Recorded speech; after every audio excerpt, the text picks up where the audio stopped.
Horror games have been through it all. We have the bad, we have the fantastic, and we have a lot of things in between.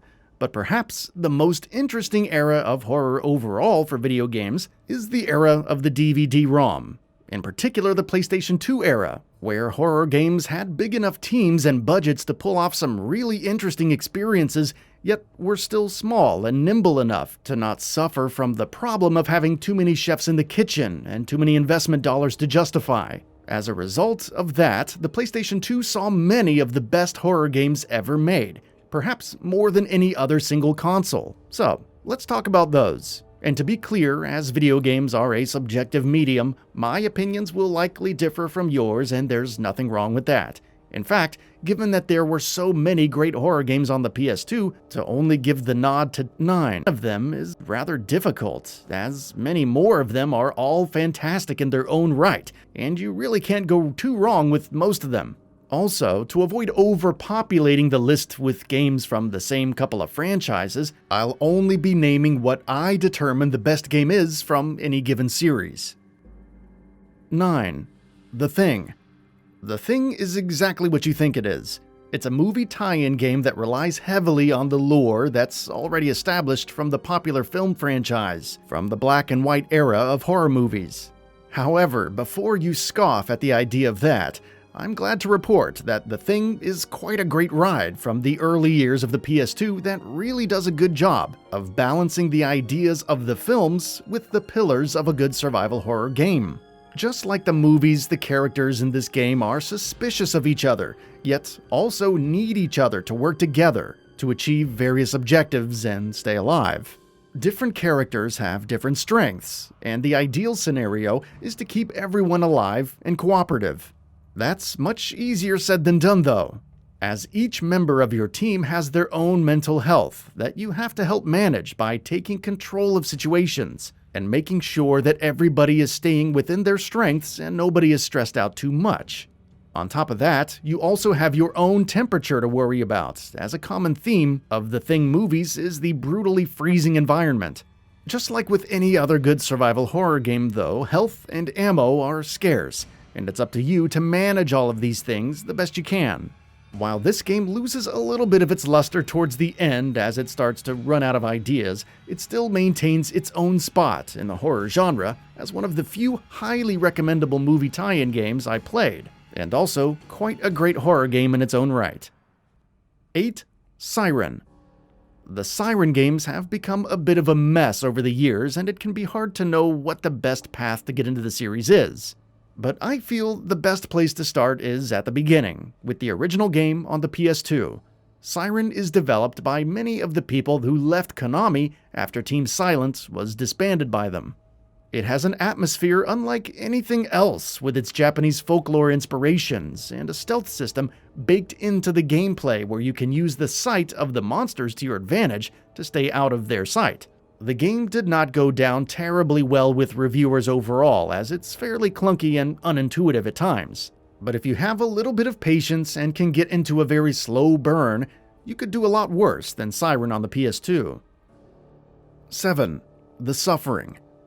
One thing that became very popular in the PS2 era were horror games that purposefully blurred the line between themselves and action games. The Suffering is without a doubt one such game, and one of the finer examples of it working out well. You play a character that doesn't feel particularly vulnerable and has no trouble defending himself most of the time, but it still definitely qualifies as a horror game given its setting of a monster-infested prison. The flashbacks to the main character's life before prison are used well to humanize him little by little throughout the course of the game, and by the end of it you'll be rooting for him as you blast your way through the army of unspeakables that the Suffering throws your way. 6. Clock Tower 3. A game that remains one of the more controversial horror games in the genre is Clock Tower 3, and it's controversial for many reasons. Most importantly, it plays almost nothing like its predecessors, and other than a few nods here and there, it has nothing to do with them. As a standalone game, it blends horror and action in a way that's fairly jarring, but it still works, somehow. If you can get yourself in the right mindset for a completely wacky story and some ridiculously flamboyant mocap, then Clock Tower 3 is easily recommendable. 5. Haunting Ground. What many people call Clock Tower 4 is a game that just barely ekes out over Clock Tower 3, Haunting Ground. Rumor has it that this game was being developed alongside Clock Tower 3, but because of how poorly Clock Tower 3 sold, it was changed at the last minute to be more of its own thing. Maybe that was a good idea, maybe it wasn't, but the game has certainly solidified itself as one of the great cult hits of the PS2 and the horror genre as a whole. There are some interesting mechanics, like the use of Fiona's dog, that work well, and a fairly good story to unravel here. 4. KUON.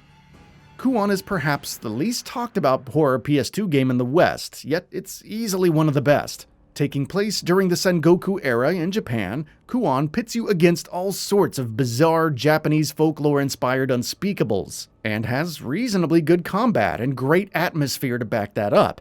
Melee attacks are serviceable for the time, but using your magic is the most unique part of it. The fixed camera angles aren't always the best, but there's very little to complain about here when it comes to actual flaws. It's a fantastic horror game that delivers a constant tension that most horror games, even today, struggle to even create, let alone maintain. 3. Resident Evil 4. Much like The Suffering, Resident Evil 4 mixes the action genre with the horror genre quite a bit. Maybe even a bit too much for me personally. Roundhouse kicks? Really? But there's no denying how well it was pulled off in this particular instance. Like most horror games that mix action and horror to this degree, RE4 loses much of its spookiness about halfway through the game, but that doesn't mean you're gonna have any less trouble putting it down. While Resident Evil 1, 2, Code Veronica, and 7 are far better at being actually scary than 4, it isn't regarded as the best Resident Evil of all time overall by so many for no reason. 2. Fatal Frame 2. Fatal Frame 2 shows us why Japan had such a stranglehold on the horror genre in the PS2 era.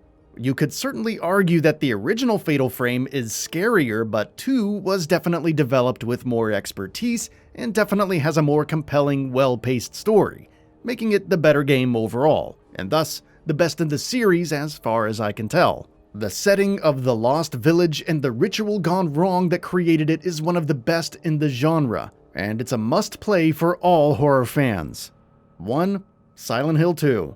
There's not a lot that can be said about Silent Hill 2 that hasn't already been said about 1,000 times.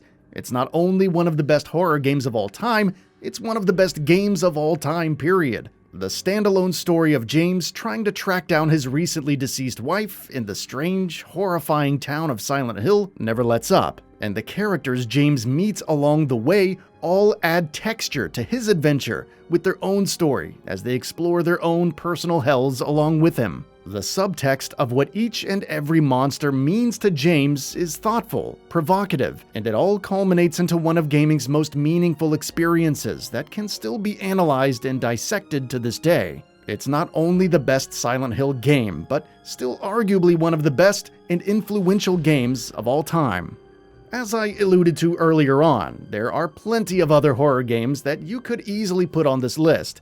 Games like Cold Fear and Obscure and many others all hold their own in the genre, but these are the more recommendable titles for their superior balance of gameplay, story, and atmosphere. Horror games continue to be influenced by them today, and likely will for many more years to come.